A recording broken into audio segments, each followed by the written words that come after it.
poolfinaal läks väga hästi, et esimene koht oli ka kohe esimesed stardiread ja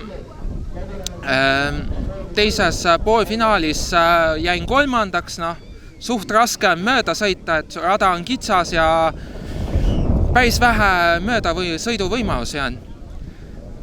Nii, siis kolmandas poolfinaalis natuke läks käest ära, et sain korra kraavis käidud ja siis oli vaja käia kord päevas kraavis, et finaaliks oleks õnne ka rohkem. Et finaal oli päris hea, et sain ka hea stardi kohe esimese kohad ja sain kohe minema ja sain oma rahulikult sõitu sõita. Rada oli ikka finaalis oli ikka päris karm, et augud olid ja pidin samamoodi jälle mööda voolima ja võtsima kompima, et kus et sai põrutaks. Aga ikka seal pagil paraku aukudega kadusid pidurid ära ja siis enam ei suutnud otsida õiget kohta, et hoog oli liiga suur ja ei saanud sinna, ratast sinna, kuhu vaja oli. Ja siis jokkeriga ma tegin natuke väikse eksimuse, et oleks pidanud hiljem minema, aga see on jälle oleks. Aga lõpuks ikkagi viimase ringil Mart läks jokkerisse ja suutsin siis ikkagi viimase hetkel ära võtta esikoha ja sai lõpuni sõidetud.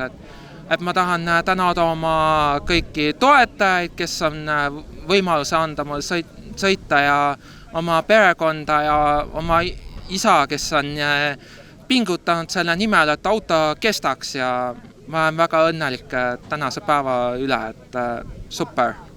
Päev algas natuke sükse ebaõnnestumisega, et proovisin siis Igo Ojasaarest mööda saada ühes sükses libedamas kohas, et nägin, et tal läks auto natuke risti ja tekkis võimalusmomenti, aga kahjuks ta ei märganud, et ma peeglist olen möödasõitu üritamas, ja selline tekkis kontakt, siis, mille tulemusena lõpetasin valli otsas. Et päeva algus oli kehva, aga teised eelsõidud olid juba võidud. Üks eelsõit oli muidugi eriti äge, et seal startisin viimaselt positsioonilt ja lõpetasin esimesena, et see oli väga, väga positiivsed emotsioonid tulid sealt sõidust kaasa juba. Ja finaal oli selles mõttes start oli kehva, et startisin siis hästi pehme pinnase pealt.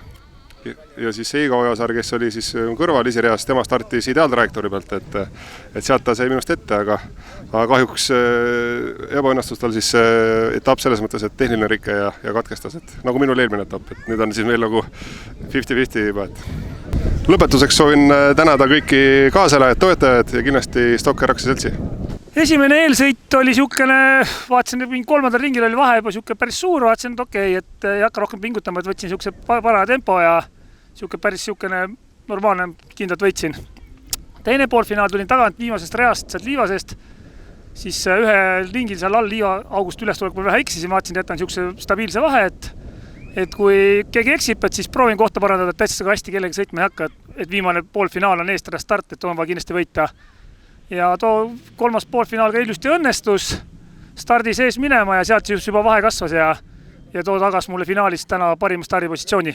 Stardis sain ees juhtima, Bruno seal jälitas hästi mind, et ega selles mõttes, et oli siukene mees mehe vast sõit, et ja jokker taktikaga vaatasime niimoodi, et kuna Veikol oli jokker tehtud ja et talle oli nagu vabavesi sõites, ma mõtlesin, et teen kindluse mõttes esikoha pealt jokker ära, et jõuan Veikole ette ja siis hakkan uuesti Brunot püüdma. Siis äkki mingi ring või kaks peale seda tegin seal taga väikse näpuka. No mitte näpuka, selles mõttes läks vähe liivassi rohkem kui oleks pidanud. Ja siis jäin maha. Ja siis viimase ringi ajal hakkasin Brunol uuesti järgi jõudma, et ega see finiš oli siuke täpselt siuke pool autot sai Bruno ette ja hüppasin küll kõrvale, aga sellist finiši oleks ring veel olnud, et oleks kindlasti proovima läinud, et niisama poleks asja jätnud.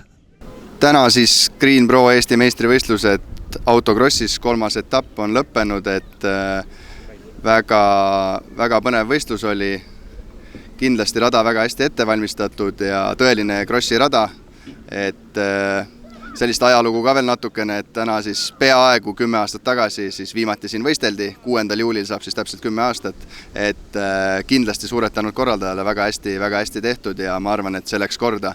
Samuti märkasime seda, mida ka juba eelmistel etappidel, et see nii-öelda uus võistlussüsteem, kus siis stardikohad mitte ei sõideta aegade järgi, vaid pannakse loosiga paika, on ennast igati õigustanud. Sellist mees mehe vastu võitlust on hästi-hästi palju rajal ja kindlasti see meeldib publikule ja ka sõitjatelt on tulnud tagasiside, et see on päris huvitav, et teinekord saavad ka sellised mehed eesstartida, kes võib-olla liiga tihti sinna ei satu. Ja edasi siis jätkub meil hooaeg 12. augustil Piirojas, see on siis 4. etapp ja loodame, et ka see sujub sama hästi ja tuleb sama palju võistlejaid nagu seekord, et seekord oli ka osalejate rekord, et 28 võistlejat oli registreerinud, et selles mõttes vägagi korda läinud võistlus ja kindlasti suured tänud meie nimisponsorile Green Prole, kes endiselt meid aitab ja toetab.